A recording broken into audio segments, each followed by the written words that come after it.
This is the story of the Super Typhoon Yolanda. In preparation of the 10th anniversary, here's the story. Typhoon Haiyan, also known as its local name Yolanda, had struck Tacloban city in the dawn in November 8, 2013. The Philippines is 1,641 islands in the Asia. The Philippines is also known to be part of the Pacific Ring of Fire.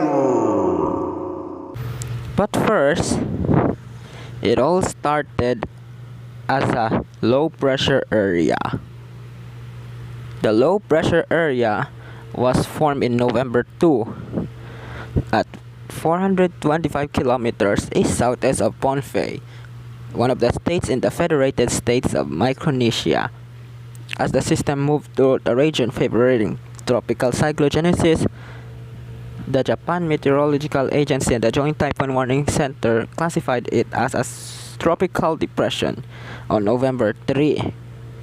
And then, the system quickly intensified into a tropical storm, prompting the GMA to assign it the name Haiyan, in Chinese meaning petrel, at 8 in the morning Philippine Standard Time on November 4. Then, by November 5, a rapid intensification ensued due to the central dense overcast with an embedded eye developing.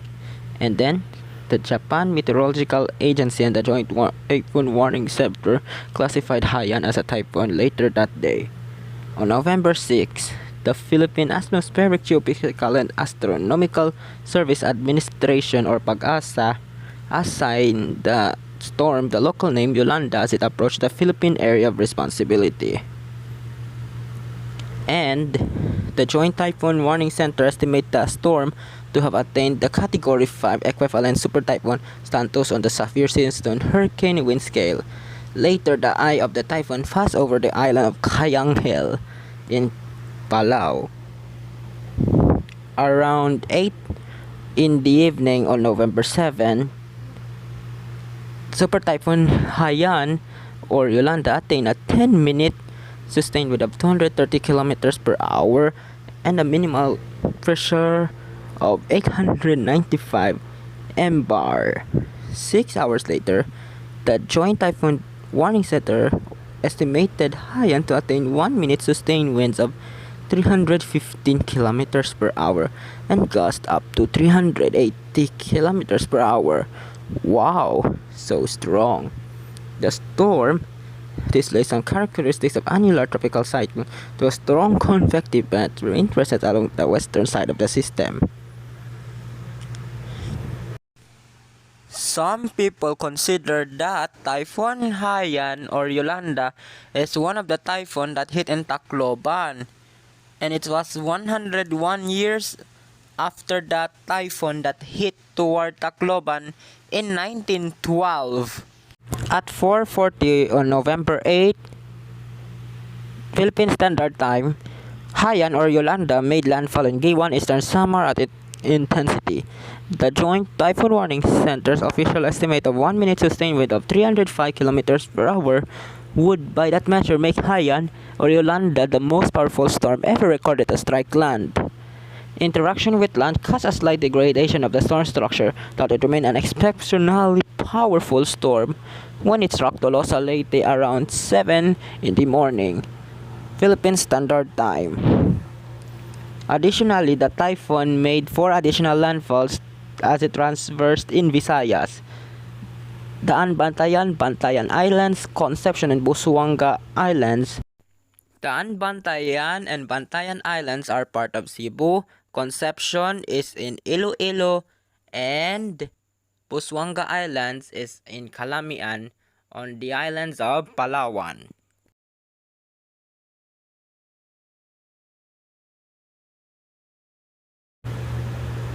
However, here, Haiyan with its cordless drop land interaction with the Philippines had emerged over the South China Sea late on November 8. In addition, Super Typhoon Yolanda or Haiyan had already struck the Visayas. For example, due to the destruction brought by an earthquake, the magnitude 7.2 earthquake that happened 2 weeks before, cities were severely devastated. In addition, the affected areas that due to the earthquake, like the Cebu and Bohol that struck by magnitude 7.2 earthquake, were affected, resulting in the cities were devastated severely. In addition, typhoon like this even affect on other territories. For example, it even affected our tourist spots like Boracay, the island in Aklan, because Boracay is one of the tourist spots that are affected by Super Typhoon Yolanda. Also, Super Typhoon Yolanda was also affecting Surigao. For example, the 281 millimeter of rainfall was recorded, which has been fell for over 12 hours. Storm surge was also recorded in many places in the islands of Leyte and Samar. In Tacloban, however, the terminal building of the DZR airport were destroyed by a 5.2 meter storm surge up to the height of the second story building.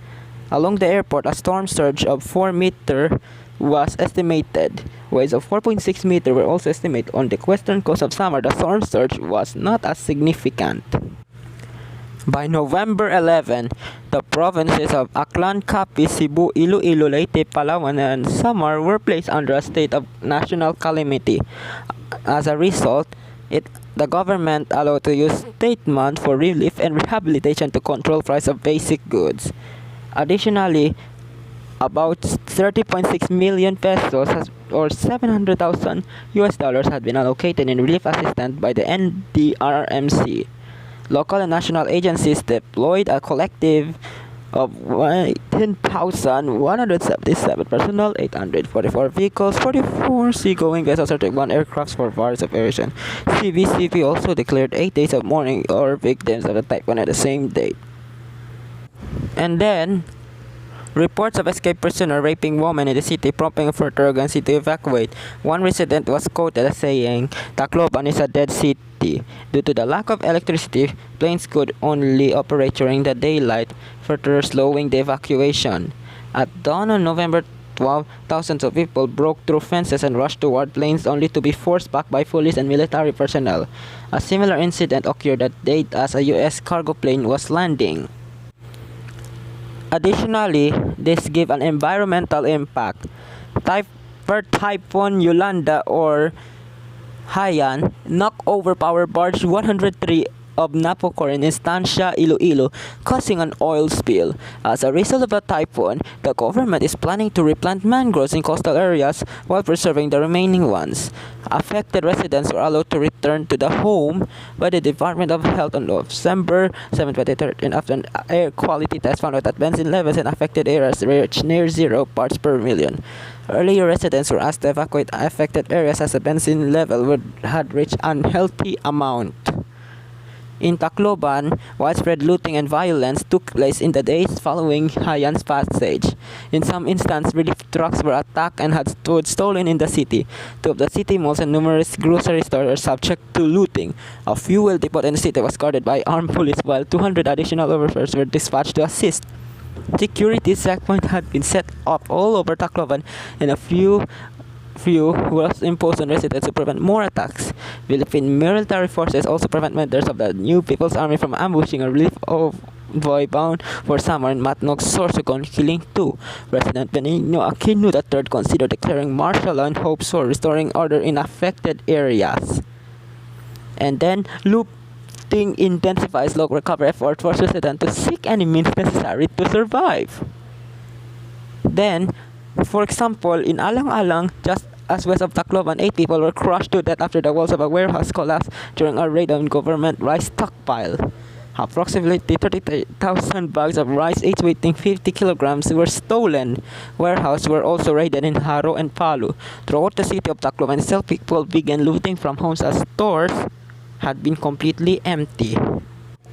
And then, they have a humanitarian crisis days after typhoon hit much of the Visayas within 1.8 million homes and more than 6 million people displaced. In Tacloban alone, 90% of the structure were either destroyed or damaged. Within other cities, such as Ormoc, are reporting similar damage. As a result of the damage, in Tacloban, much of 80,000 people were once living in the area left and made their way into less affected areas such as Cebu and Manila. Catalogan reported their population more than doubled after the typhoon within the influx of refugees in the city. Around 20,000 people had fled to Manila as a result of the storm. Meanwhile, the United Nations feared that the possibility of the spread of this is high due to the lack of food, water, shelter, and medication. Casualties have been reported as a result of the lack of aid in the affected area. The number of dead is likely to rise. A year and a half later, another typhoon has been approached and affected Tacloban. His name is Ruby, or should I say Hagupit. However, it is not as intense as Haiyan or Yolanda, but it can be deadly too. Here is that impact. Because being a Category 3 typhoon, which is a little bit weaker than Yolanda, Hagupit first made landfall over Dolores, Eastern Samar, similar to Super Typhoon Haiyan or Yolanda that had struck here in Eastern Samar. Because it was in landfall in December 6, Dolores was affected here. Because of its slow movement, signal number 3 were still up in some places in Visayas. The next day, Hagupit made a second landfall over Daanbantayan, Masbate. Then, after Daanbantayan, Masbate, Typhoon Hagupit or Ruby approaches toward Lucena, Quezon, and then it approaches towards upper part of Mindoro, or should I say in Occidental Mindoro. And then it exited approaching here right next toward the Vietnam, and then weakened to a low pressure area. And finally, on December 11, it dissipates once it approaches the city of Ho Chi Minh in Vietnam at December 12. In conclusion, Typhoon Haiyan or Yolanda is one of the worst case scenario in the Philippines because of a known anomaly in the Pacific Ocean that is called El Nino. We will end our celebration with the video of the Super Typhoon Yolanda. Enjoy and thank you. Sharwin Tanpienko of Tacloban Files is going to be finish here our documentary special with a video. Bye bye.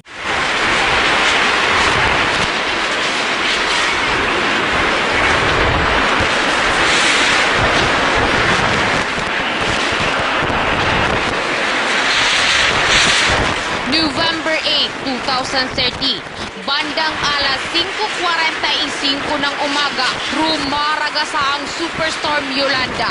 Taglay ang lakas na 230 km per hora malapit sa sentro. Buong bangis nitong hinagupit ang silangang Kabisayaan, partikular na ang syudad ng Tacloban. At alinsunod sa mga babala mula sa mga dalubhasa, walang kasing bangis ang bagdong Yolanda. Subalit di lang hagupit ng hangin ang dala ng Yolanda sa pananalasa.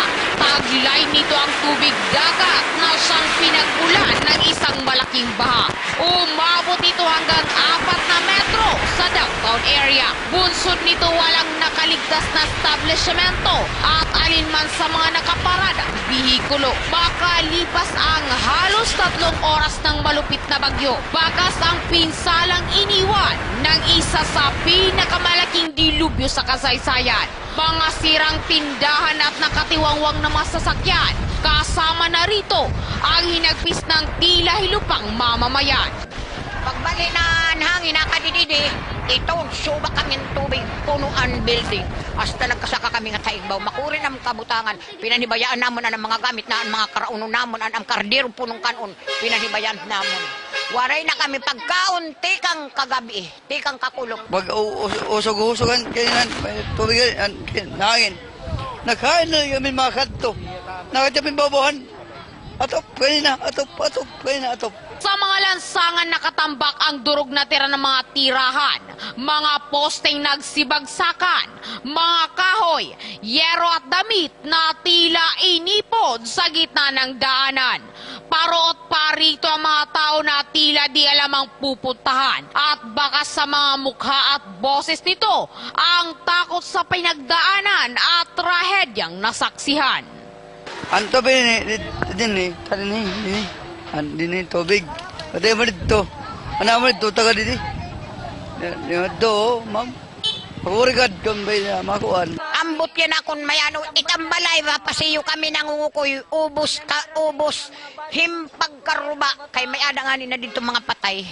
Ayon sa mga mapalad na nakaligtas, abot 2 palapag ang tubig na rumaragasa at sa gitna ng tila wala ng humpay na pananalasa ng Superstorm Yolanda, di na nila alam kung saan sila pupunta. Ako pamilya, huwag kami ganda. Wala kami kay may tubig na ay ko na duha kanda na ma'am. Tani ni. Bare nakatabi sa ano naghay kami makadto ni.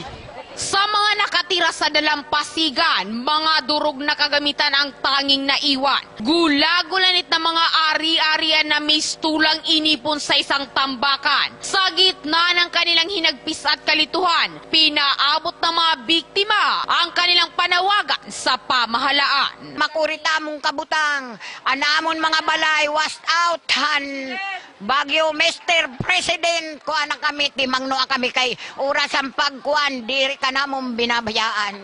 Di kami nagkukurit ang kabutang, kuha ni kami nga di. Sa harap ng pinsalang tinamunang syudad ng Tacloban, tila di sapat kung ayuda lang mula sa gobyerno ang aasahan. Kailangan ng pagtutulungan at pagkakapit-bisig upang maisalba ng syudad kung ano man ang naiwan. Kasama si Francisco Culete, ito si Mary Florendo, nagbabalita eksklusibo para sa channel ng Countryside Filipino, Tacloban City.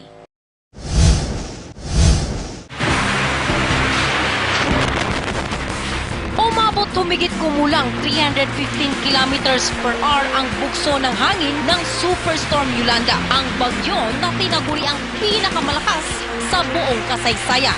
Tumamba dito, 8 ng Nobyembre bago mag-alas 6 ng umaga. Sa kasamaang palad, sumentro ang sungit ng dilubyo sa siyudad ng Tacloban. Ang pinakamalaki at pinakamataong lugar sa silangang Kabisayan. Matapos ang pananalasa ng pinakamabagsik na hagupit ng kalikasan, inikot ng Cat News Team ang downtown Tacloban. At ito ang aming nadatnan. Durog na mga establishmento at tahanan at di makapaniwalang mamamayan. Paloyo-loyo pag nga din hangin, makusog na lahat nga di. Ito nagkaguba ng mga kuhan. Makuri kayo, anam TV, nga tananam ko ano. Waray ko talaga, mga bado. Oo, okay, umadyo, arid nga tanan. Pangugamin durugol din eh, makuri.